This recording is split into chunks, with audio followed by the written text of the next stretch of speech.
Liam was paralyzed, unable to move. They were corpse-like with talons on their hands. Liam couldn't see who the arms belonged to, but he knew that the corpses were the embodiment of Ilkurl. Of Urkel.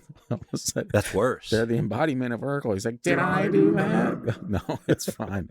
The gray mist started to creep into Liam's circle of light. With it came the dead arms. Liam had no way to escape the nightmare. He tried to scream, but it only came out as a soundless cough. The mist was surrounding him, the arms grabbing him. Suddenly, Liam woke up and found himself back in John's apartment. 4 other frightened-looking faces were staring around the room. When Liam spoke to Chris, John, Jack, and Paul about his nightmare, they discovered that all 5 of them had the exact same dream. What? What, bro? Demons are real. Demons are real. We got it. We got the soundbite we were looking for. Way to go. Yeah, that's a creepy story, man. I want to let everybody know the first rule of Ouija boards is don't get hammered during or immediately after, because that is a portal. At that point, you're just loosening yourself up to be taken over. Well, and the other thing you need to do is, if you need to put another shot glass of whiskey down for the demons, so they don't have to go inside your body to extract the alcohol inside of you, thus possessing you. Yeah, and no means no. So remember, if a demon starts to say, you don't go inside my body. Exactly. This is not your body. Not your body, demon. I wonder, I bet you that doesn't work on demons any more than it does in the real world. We just got to cancel him. Like, Ilkurl, your time is up. Bunch of people marching outside his apartment. Yeah, hell. Gets kicked off Twitter. At Ilkurl. R.I.P. This is Halloween. Another one with people dreaming the same dream, huh? Seems to be a theme we accidentally put together. Yeah, it's creepy in general. Have you ever had a same dream with someone? Not that I can think of. I think my brother and I did when I was younger once. We dreamed of something going on in the backyard.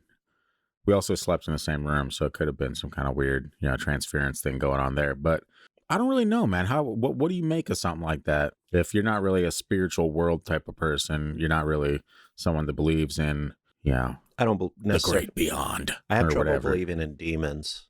I know you do. I like those. I like stories with demons for some weird reason. Everyone does. Everyone that likes to be scared does.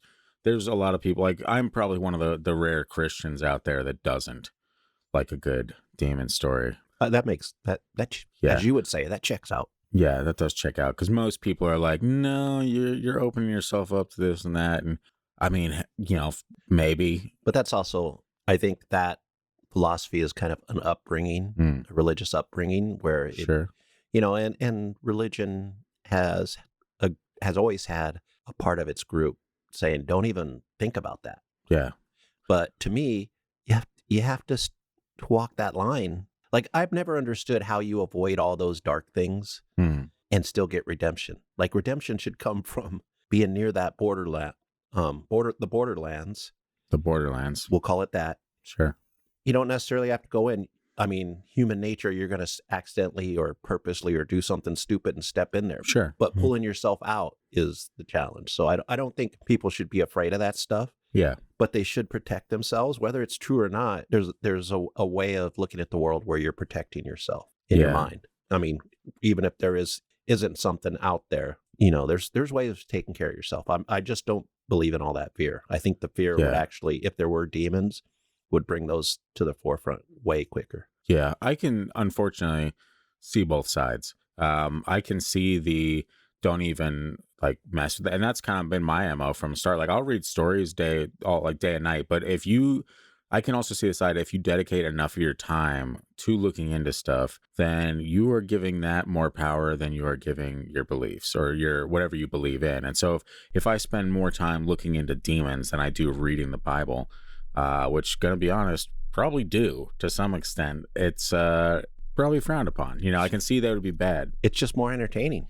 But see, that's a fun word, and I'm glad you put it that way, because I mean, I don't listen to too many people that I let people have their own religious beliefs and stuff. But there's one thing that I did hear, and it's probably something that if I were to talk to my mom about that, she'd be like, I absolutely agree with this. But is that the idea is that you're supposed to be careful of what you open yourself up to, right? Like, you can open doors to things. Well, I think that's a legitimate way of looking at things, whether there's Yeah, sure. From from both perspectives. Yeah. And so if from a religious perspective, if you open your door to, let's say, you absolutely love horror movies, or you love looking into like demonology or like stories with demons or the devil or whatever, which, hey, stay tuned, YouTube bonus stories. Sorry, not to throw that out there for the 5th time, but if you do that stuff, then you could be opening a door that is not, you are not opening a door for God to come in and fill your life with love and the Holy Spirit and all that fun stuff, right? You're opening the door for the devil, the quote unquote devil, whatever the enemy is you want to ascribe to that. But the main thing that you can open doors to is in the entertainment industry. That's what a lot of people say. Yeah, they say Hollywood in general. You got the horror movies, you got the crazy music with the like derogatory, like everything that you can possibly imagine. It's entertaining, right? It's all entertainment. Right. But what's the first 5 letters of that word? Enter. And so you're opening that door to something bad. I can see both sides of that. And I know it sounds crazy to someone that's not religious, probably, where you're like, what a crock of shit. But as someone that was not only raised in this stuff, but has also looked into it a fair amount, like I can see it. I can see the signs and everything. Whether or not that's quote unquote brainwashing, or that's just actually being open to what's going on in the world from a spiritual perspective, like I can see it. It's never once stopped me from looking into stuff. So I'm not a great example. I'm not like a thriving, living embodiment of what you should do in those situations. But I think it's unhealthy to take that religious view where you abstain from everything. Yeah. Because it might be evil. I don't believe that Hollywood is evil. I don't believe the entertainment industry is evil. I believe there's a lot of problems in there. And there probably are people that we would call evil running things there. That's been proven over and over again. But I just, from a psychological perspective, from a skeptical point of view, opening those doors could be problematic. Even if you take out the religious aspect. Yeah. There's certain doors you shouldn't open in your brain, because similar things can happen. I just think that a lot of that, as somebody that likes history, a lot of the fear mongering that started in the early church was more there to stamp out what they called pagan beliefs back then. And that was their way of saying, don't even think about that because it's evil, so that they could basically cancel that pagan religion. And then some of it melded into whatever religion we're talking about. We're not just talking about Christianity. You see this in all the major religions, that some of that pagan stuff actually became part of that religion, if you trace it back far enough. So to me, it's fear mongering. I do understand why certain people that are very devout in their religions are afraid of it. I just think some of it's dangerous in a different way. And some of it has created violence and death and persecution. Oh, sure, because of that thinking. So that's where I struggle with a little bit. Yeah. But I love the demon stuff. I don't feel like I'm going to hell because I like a good horror story. I mean, hey, no one's saying you're going to hell. I'm saying of the 2 options, I think it's healthy to be scared. I know. Yeah, you have a really weird perception on that. Like, yeah, like, well, back in the ancient days, it's what kept us alive. Like, nah, right. I think it's healthy to get that little burst of adrenaline every once in a while. Yeah. I think it's what your brain needs. It helps you. And you see it as we get more lethargic and just sit in front of our TVs and not using parts of our brain that are meant for survival. You see it damaging people. Yeah, when they turn us into mindless sheep that just do what they want and buy what they need. Yeah. But, we blame it on them, but we're agreeing to it.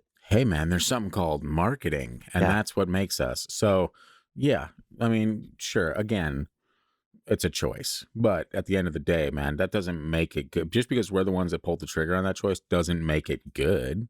It doesn't mean, well, that's the way it's supposed to go. Like, I get your perspective on things. I get where you're coming from, but it also brings me great joy to tell you that you're just 100% wrong on it, and that's fine. That's fine. Not everyone can bat 1,000, Well, I mean, sometimes you should look out your window and see the moose walking by. I have several times this week. Right. I have. But a lot of us don't. And a lot of us spend a lot of time staring at our TV, being triggered by what the media tells us instead of enjoying the good life that's around you. That's what I mean, is like some of the being scared is part of that. Sure. Now we have to get synthetic scares from the television or the movie theater. Yeah, instead of going outside to face the moose like a man. Yeah. And getting trampled to death. I do not condone That's where you get your natural fear from, everyone. I don't condone that behavior anymore. Moose are scary.